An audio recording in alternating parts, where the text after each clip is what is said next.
Hi, it's Chris and Elizabeth continuing on Women's Day, March 8th. We are so excited for our next guest. Sally Huss, yay! How are you, Sally? I'm great. Thank you so much. Happy Oh. Women's Day. Oh, happy Women's Day to you too. I'm so glad you're here with us. Sally, artist Sally, author Sally, tennis everything Sally. Oh, you are just so amazing. We're so grateful you're here. Thank you. Thank you for the invitation. Yeah. So I think I just want to start with you holding up some of your books. Just maybe pick one. And not one we've done together. Maybe hold up your newest one or something. Oh yeah, my newest book. While Sally's grabbing a book there, just so how many books have you written now? It's over 100. Over 100. I don't know. Children's books. Yeah. Drawn, illustrated, and written by Sally. And so there's Helpful Henry. Tell us about Helpful Henry. Henry's great. You know, he gets up in the morning. He says, "I'm here to help," said Henry as he jumped out of bed each and every morning. That's what he said. So his whole thing that his motto, and that's how he lived. Is every day he looked around to see how he could help. It was wonderful. But in the back of the book, there's a great line I really like. It's not in the book, but it says at the end of the whole thing, it says, a reminder, children come into the world to help make the world a better place. We must give them every opportunity to do so. Once they know they can be helpful, they will never be helpless. Yeah, that's a good. That's a beautiful message for everyone here today. I love that. Yeah. Yeah. So, Sally, what do you think? This is going to be tricky because I know I've been able to write 2 books with you and collaborate with you and so forth. I know what, for me, one of the moments in my life that has made me really proud as an author was writing books with you. That was fun. Yes. It was very fun. But this is about you, and I'm wondering what makes you what are some moments in your life that you've been proud of? I'm hoping that you'll maybe share like 3 or 4 of them, actually, not just one, because wow, what a cool life. Oh, right. I've had a very extraordinary life, but I don't know about being proud of. I don't know. I don't know how to. I never think of that. So now we're going to challenge you, Sally, and we're going to say, tell us of some of your accomplishments. And as you list them, we're going to celebrate with you and feel proud right now. So tell us of some things you've accomplished or done then in your life. Does that work for you if I phrase it like that? Yeah, sure. Well, I'm pretty old, so I've had a long life, and I've been able to, do a lot of different things. So, I was raised when I was from the age of 10 to be a champion tennis player. So that idea and that seed was planted in me very young to be a champion. And so from that, not only did I end up being junior champion of the U.S. and Wimbledon and all that, and then went on into the women's and was a top player there. But that idea of being the best and doing the best you can is a fantastic thing to have planted in a child, because that seed grows in everything I did as I look back. And so from tennis, I went into film. I was in television, did different things, and I worked for Sam Goldwyn Jr. in film. And then I went on and ran Paul Simon's music publishing company in Beverly Hills. And then when I finally got together with my future husband, and then we finally got married, we started he had been the head of advertising and promotion for Hallmark cards. So he saw my art and he said, well, it's a little too esoteric for Hallmark, but whatever. And then anyway, he sort of guided me along in using my art and my writing. I had written stuff, and I'd written children's books and little stories and things, and I put them in a book, and I always I put them in a box, sorry, and that box went with me wherever I went. Whatever I did, I kept that box as I moved. But the thing is I never knew what to do with it and to do with that work. And it was always something that on the side, it was on the side to do this. And finally, when we were together, we created the first Sally Huss gallery in Laguna Beach. And that gallery became 26 galleries across the country. And we had, you know, because he could see my abilities, and his marketing ability was, you know, let's open our own gallery. Let's not just give it to other galleries, the art to give other galleries. And so I created these galleries, and I fed them with infinite number of products, from wallpaper to clothing to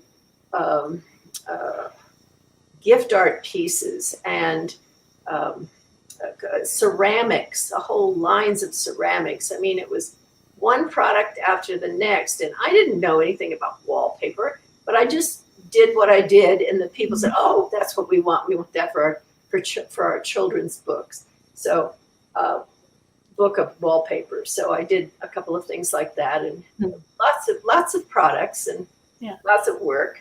And what a neat partnership with your husband, and to have his skill set and your skill set just kind of marry in together like that.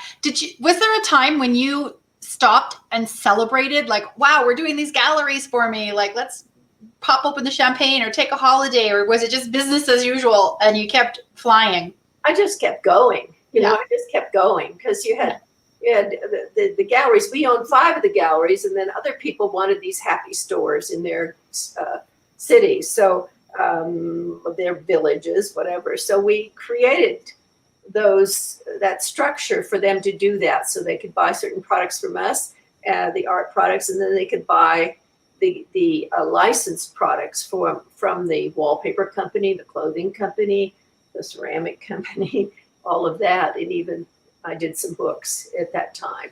So, and carry on, you have. I mean, look at 100 children's books.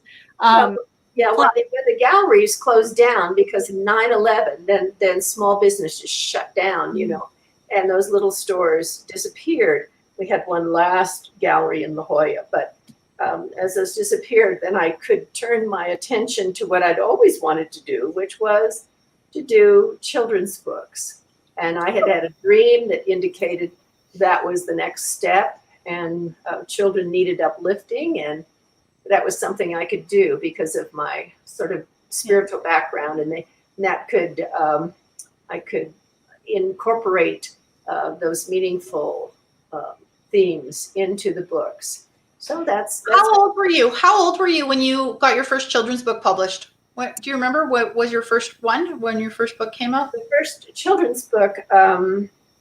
I did a couple of books for a company while we still had galleries in the 80s. And then you know, as I say, it was focused on the galleries. So until those shut down, did I really turn my attention to the books. And because ebooks were very big, and it was something I could do and I could figure out. I wasn't very clever at graphic stuff, but to be able to draw on a computer and create something that worked out, you know, it was a terrific thing. So I just started cranking. I could do a book in a week, and that's illustrating it and putting it up.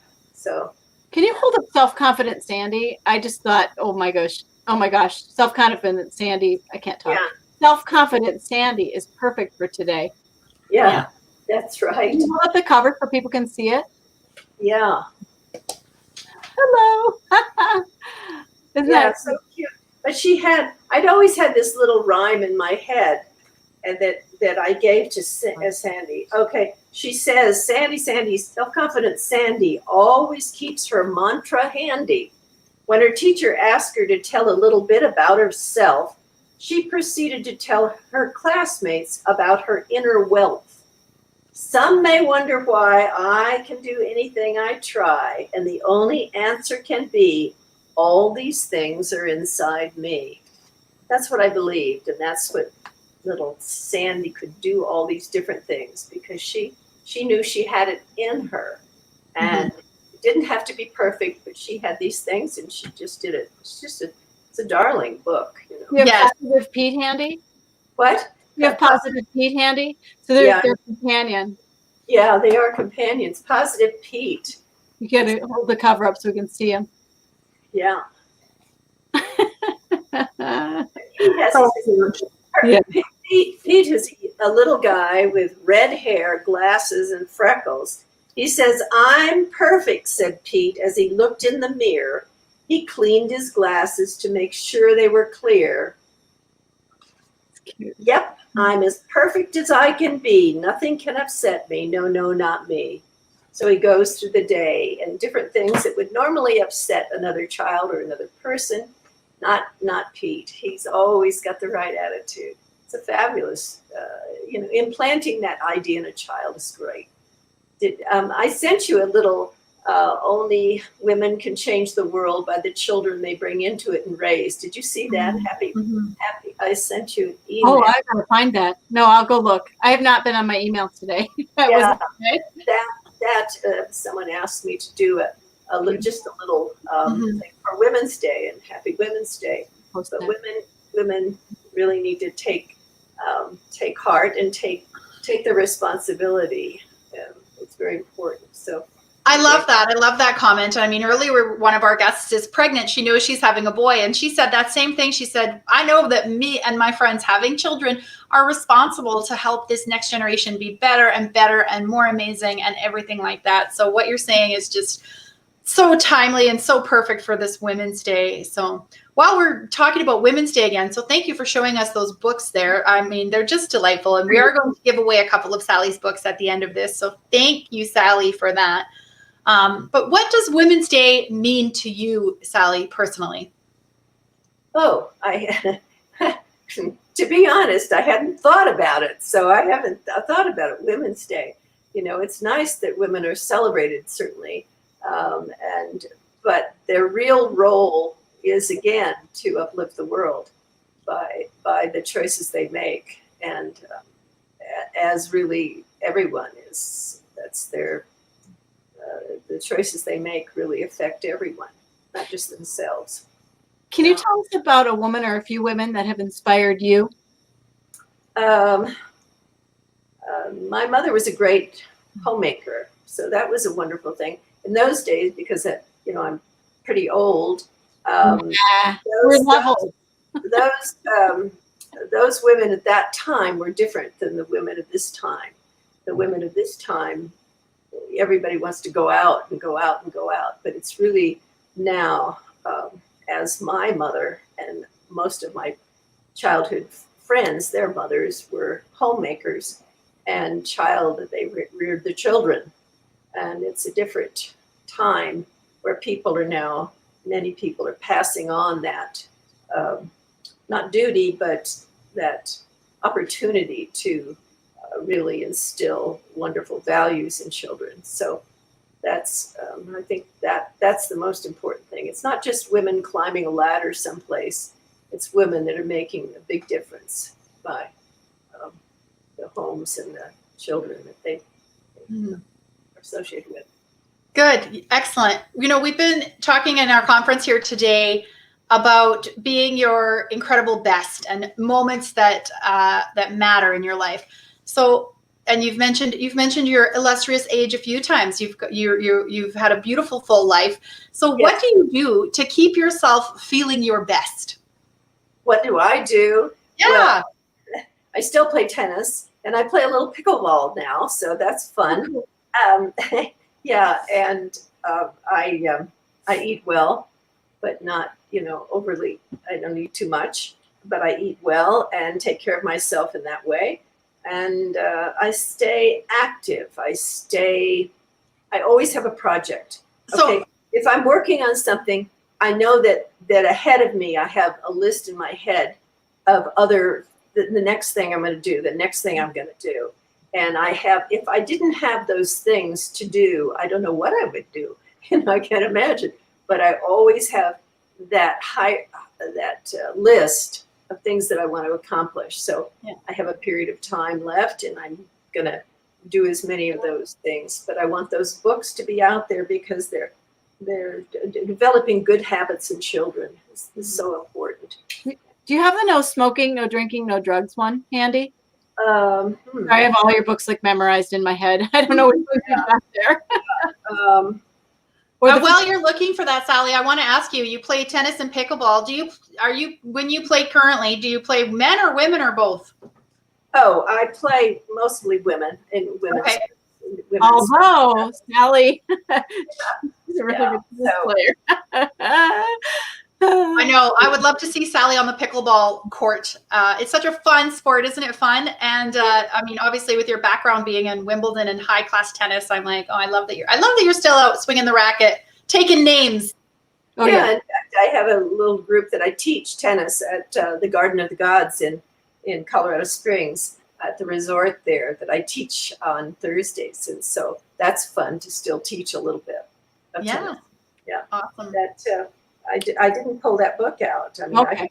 I can go get it, but then No, don't worry about it. No, it's good. I do want to ask you before we go. We have one more question. It's a shorter interview this time. We talk about your incredible yes, and an incredible yes is where you said yes to something or someone, and it changed your life. Can you share one or two of those with us? Okay. Yeah, I have a funny one. When my husband and I were kind of getting together and this and that, and I came to Colorado Springs, be close as things were kind of changing and getting straightened out, and I was meeting him in Denver, and so I met him in the morning, breakfast and stuff. We met in the morning, and he said something or other, and then he said, I'll come back later in the day. And I said, oh, okay, great. And then when he came back, he said, you must be the happiest girl in the world. And I wasn't quite sure what he meant, but I went along with it. And I said, oh, I am. Because he said, I asked you to marry me. Now, that was a yes, but it went right over my head that I was so hyper that he'd asked me to marry him, and I hadn't even heard it. So anyway, yes, I am. I said, yes, I am. Yes. So we can add actress to the mix, huh? Yes. Yeah. Super So, fun. I love it. But, Any other ones? I said yes to that changed. Yeah, when we left California 3 years ago, and it was the timing. It was the timing. You just have intuitive. You know that things are changing, this and that. And our son was traveling around, and he and his significant other were in Colorado Springs. And they said, oh, they had tried to get us to go up to Oregon and that area. And I said, I don't think I can take the rain all the time. I can't take the rain. They were so sweet because they knew that we really needed somebody. My husband's 88, I'm 80. We needed somebody to kind of look after us a little bit. So he said, well, when they were in Colorado Springs, and he said, why don't we all move to Colorado Springs? And I said, yes, that's it. Yes. And because he said that people are so nice and all, so beautiful. So Beautiful, Awesome. beautiful.